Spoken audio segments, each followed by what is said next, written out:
Hello everyone, especially all the beginners. When you look at books or examine a natal chart, you often have some questions about what you see on the chart. As we often say, palmistry is a relatively modern practice, and compared to Bazi or other traditional numerology systems, it is quite different. Its biggest advantage is that it clearly lays out the 12 palaces with labels that are easy to understand. For example, when it talks about relationships, it refers to the spouse palace. For your own father, it uses the parents' palace. By using this kind of approach, it actually makes it very easy for beginners to get started. Now, let's talk about something else. There's a very famous brand online, actually Duke Cake, and for Valentine's Day, they launched 3 or 4 types of chocolate. We collaborated with them, so as long as you buy their chocolates, you can get discount vouchers for all of our courses. If you buy their chocolates and come to our classes, we'll also include their chocolates for you. Their style is a bit artsy, and the owner always uses very unique flavors to make his cakes or chocolates. Their reputation is really, really good. But what's even more important is, this owner also often joins us in doing charity work, helping children in remote areas, so when you need to buy gifts, you might want to consider them. In fact, the Duke also hopes everyone can have a wonderful youth day. There are so many things along the way, and it's easy for us to misinterpret things just by looking at the words. It's also easy to give us the wrong impression. Many people, including many books, actually don't understand the origins of conducting surgery. So when they write about these things, perhaps due to Chinese habits, they just copy bits and pieces from here and there. They don't really understand the meaning behind these settings, so it's very easy to create a wrong impression for everyone, or to just interpret things literally. For example, many people say that if the Dance Star constellation is in the Guanlu Palace, it's suitable for someone to take up military, police, or firefighter professions. But is that really the case? You can't just assume that because it has the character Wu, martial, it must mean strength or power. In reality, that's not the correct interpretation, but we often make this kind of mistake. So today, let's talk about this topic here. It's something that's very easily, misunderstood by almost everyone, and by many, many books as well. It's called the wonder of new medicine. The origin of palmistry actually comes from ancient India, and after it arrived in China, it was combined with the I Ching. Its basic structure is quite similar to astrology, but in reality, it has long since ceased to be astrology. Alright, astrology typically uses a circular chart, while palmistry uses a square chart, so it actually borrows concepts from early astrology. In the concepts of astrology, each planet is assigned a meaning in each house, representing different things, and the stars in the sky. Depending on the season, the brightness of the stars can vary. Sometimes they're brighter, sometimes dimmer. As a result, these conditions have been preserved, and in Zi Wei Doshu, this is referred to as the Miao Wang Ping Ruo line, the Miao Wang Ping Ruo line.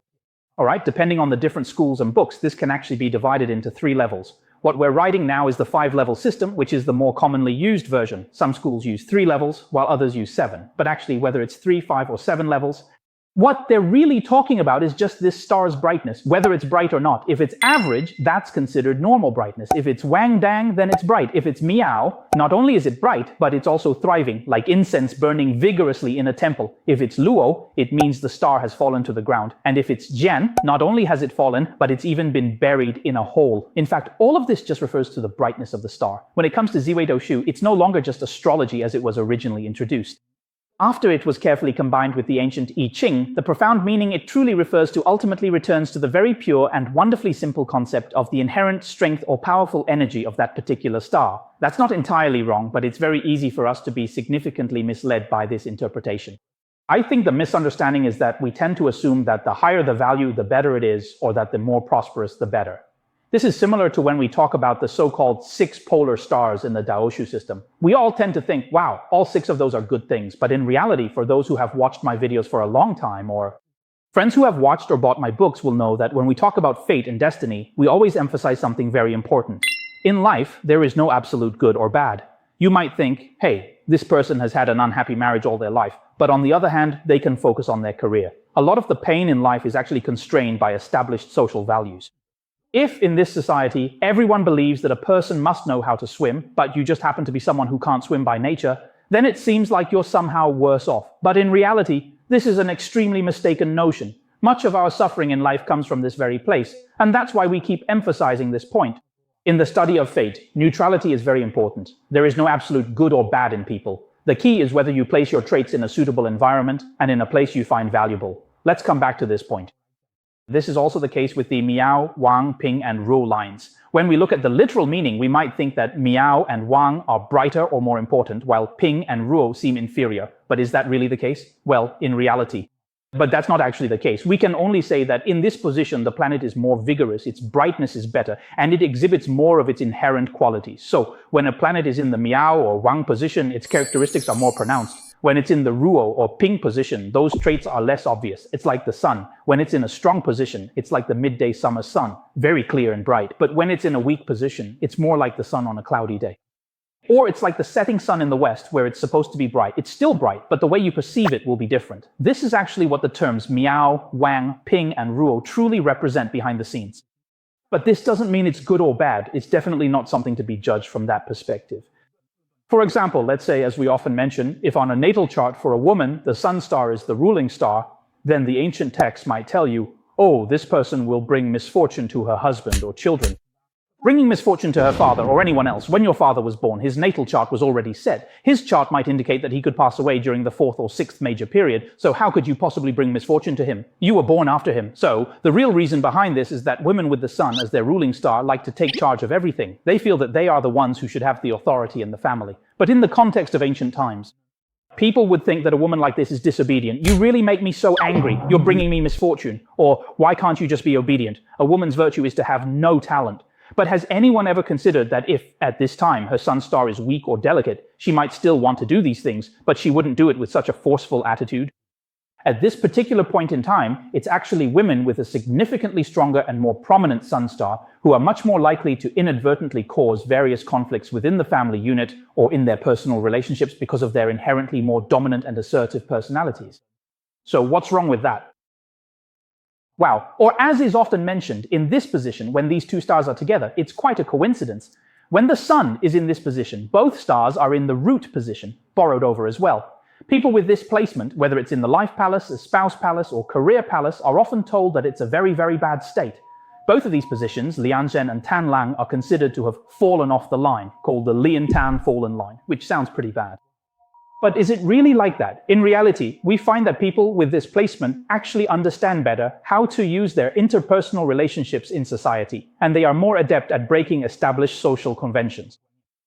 Who is the kind of person willing to break the idea of social competition? It's someone who is more willing to make use of their interpersonal relationships. In traditional views, this might be seen as a bad thing. And what about a woman? She is willing to give herself more opportunities to explore and understand the world.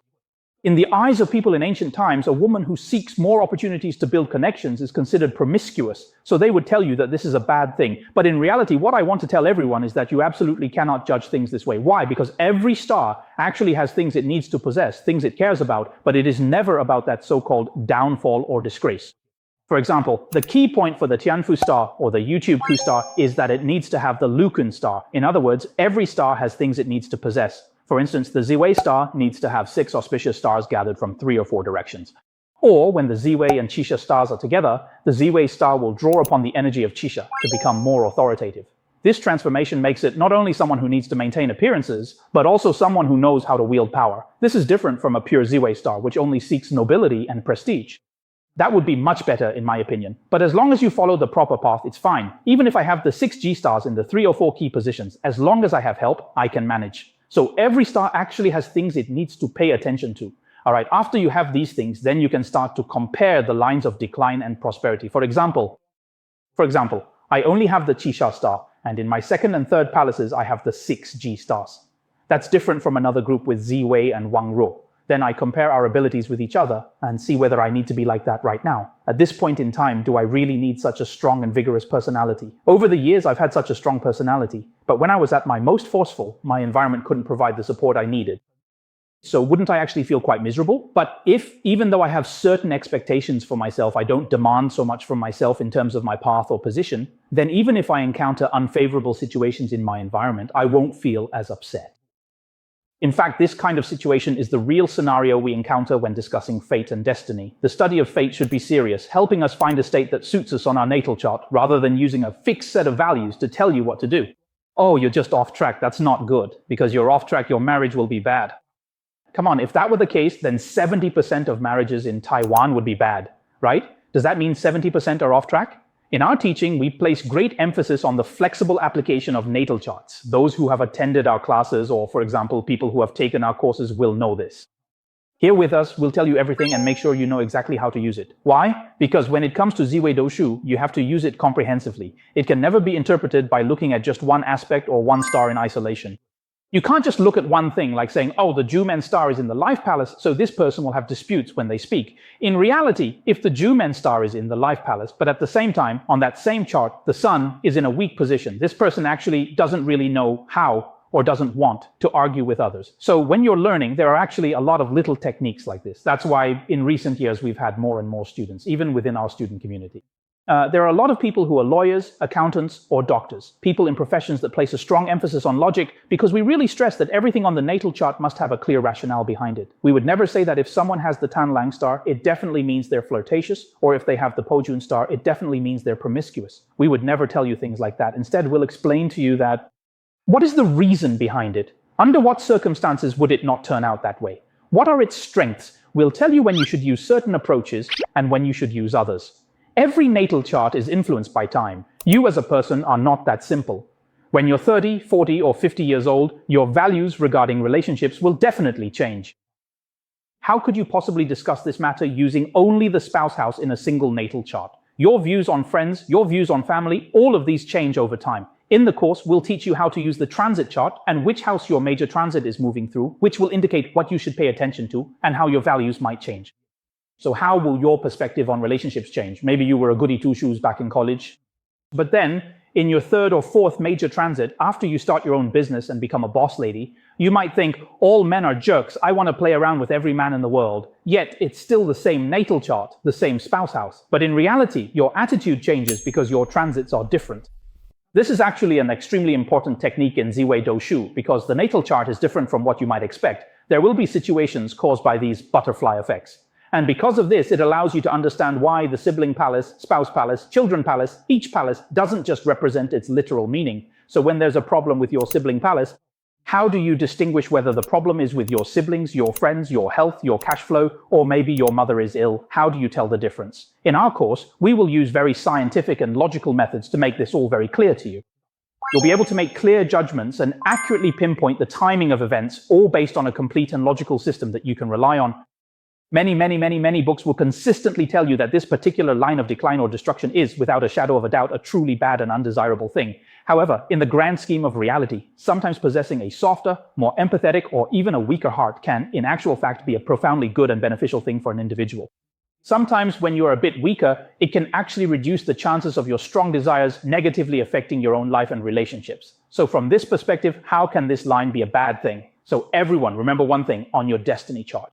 Everything on the chart is actually neutral. There's no such concept as being strong is always good or being weak is always bad. The key is whether this star is fulfilling its proper role and whether it's placed in the right position. Sometimes it's better to take a step back and be a little weaker when needed. For our lives, this can actually bring about calm and peace. Thank you, everyone.